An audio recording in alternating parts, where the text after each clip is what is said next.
everybody, it's Susan from Sunrise Quilt Studio, and in today's video I am making an Irish chain quilt. Now this is a single Irish chain, so it's really very simple to make. It's basically a 9-patch block set with an alternating background square, so it's not really complicated.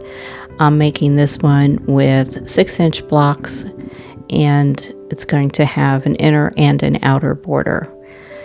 I had started going through some of my leftover nutmeg fabric, and I started cutting up the scraps into 2.5-inch squares, thinking I was going to make a scrap quilt out of it. And then I realized I had a couple of pieces of yardage left over, and so I decided I'd make an Irish chain quilt with that. So I have enough to make a fairly decent sized quilt, and I just started cutting everything up into 2.5-inch squares.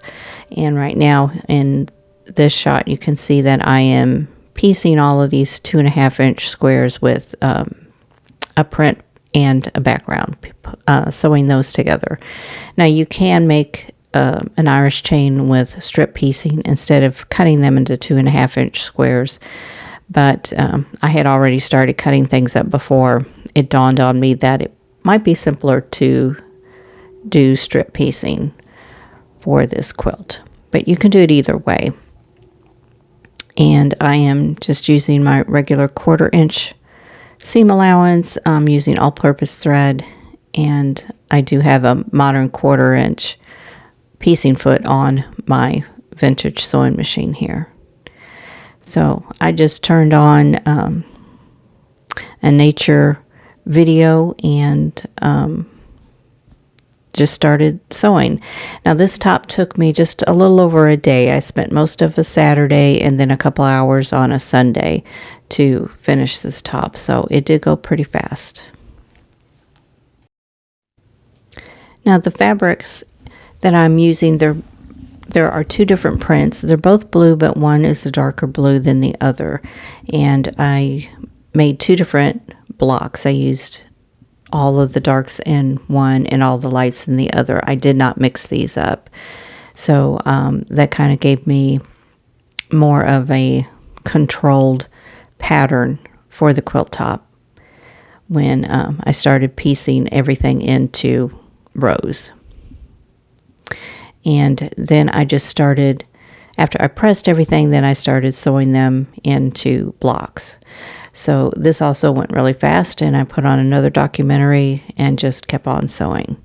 So this was during a snowstorm here in Missouri. We've had 2 pretty significant snowstorms for this area this year since the beginning of 2025. We had one in January and one in February, and this was during the February storm.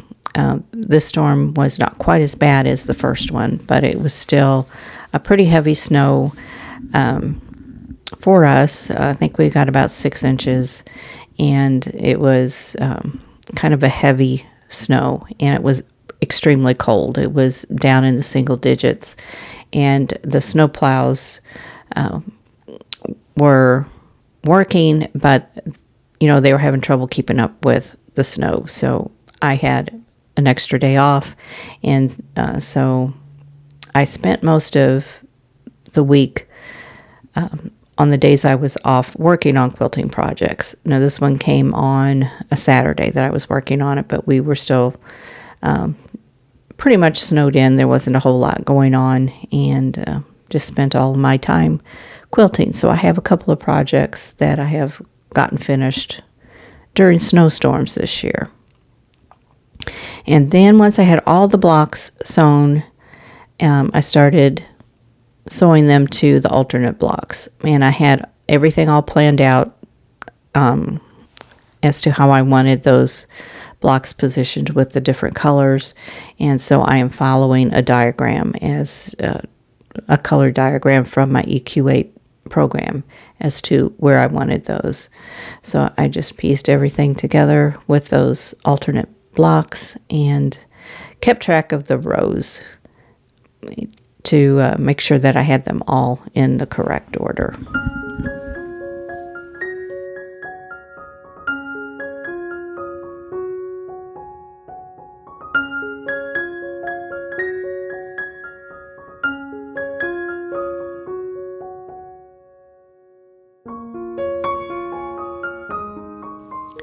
And then once I had all the rows sewn together, then I sewed the rows to each other. So we're just starting out with rows 1 and 2. And I did go and do quite a bit of pinning. I pinned between each of the blocks at the seams that are between the blocks. Just to make sure everything fit. And this quilt did go together real easily. I didn't have any problems. But there are no diagonal seams. There's no half square triangles. There's no flying geese. It's all just squares. So there's no areas that want to stretch on you. So it does really fit together really well as long as you piece everything or cut everything before you start piecing. If you cut it accurately, then things will go together real smoothly.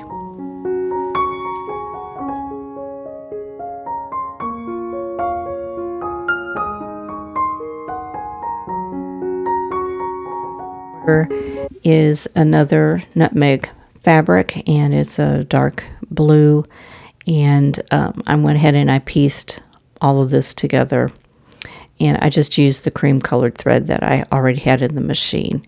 And most of the time when I am piecing borders, I will use a 90-degree seam, or 45-degree seam. Here I am just doing a straight seam here because the pattern in the print in this fabric is a geometric print. So I thought it would look better if I just did a straight cut as opposed to a diagonal cut when I'm piecing that. And I did the same for the outer border because the outer border is also another geometric print. And I don't know that it matters a whole lot if you use a mitered border or if you do the straight border, the straight piecing on your borders. You know, some people like it one way, some like it the other. And the only thing with the mitered borders is that it does take up a lot more fabric. So if you are really short on fabric, then you may not want to do that. And some people think that that seam shows up a lot more than if you just do a straight pieced border. I don't think that it does because otherwise I wouldn't be doing all the mitered borders that I do. But some people prefer it. So, and it's just a personal choice. Just do whatever works best for you.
Now the outer border is a bit larger than the inner border, which is my typical formula for putting borders on my quilts.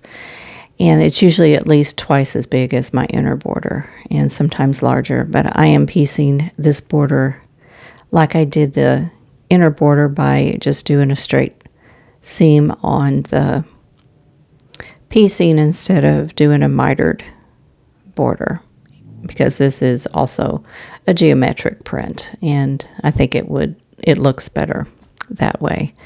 And I did have plenty of fabric, so that wasn't the issue. It was the print in the fabric that helped me make that decision, make that choice.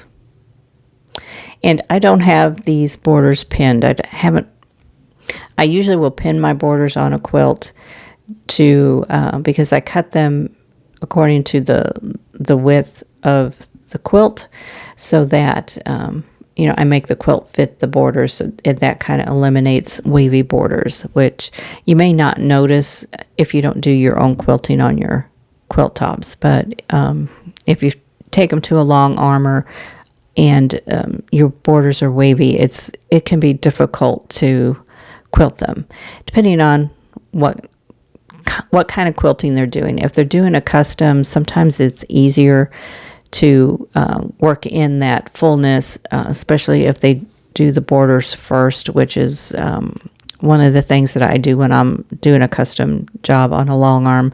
I will stabilize the quilt top by stitching in the ditch around the blocks and the borders, and then I will quilt those borders and then start working in the body of the quilt. And that helps ease any fullness that may be in those borders. But if there's a lot of fullness, it's impossible to get it all worked in. And I know a lot of people think that, the long arm quilter can work in that fullness. Well, they can't always. They can a lot of the times, but not always. So there are times when I've had to disassemble the borders and recut them and reapply them. There are times when the customer didn't want to pay for that, and so what I had to do was to take tucks in their border, which means it had extra seams in it, which isn't always the best look for the quilt, but that's what the customer wanted. So on this quilt, though, the quilt top isn't stretchy because there aren't any 45-degree seams in this quilt. They're all squares. So the quilt, I didn't feel like it was going to stretch on me, and I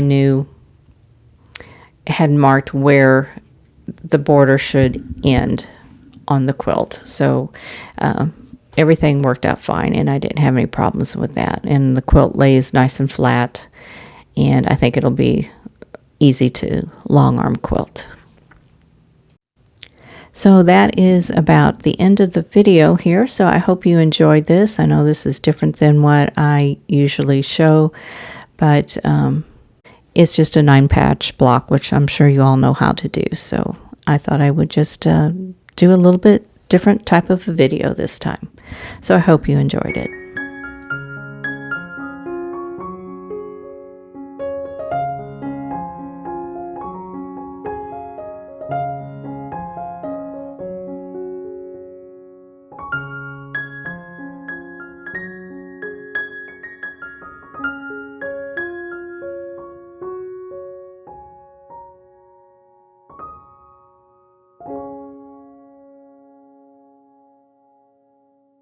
Thanks for watching.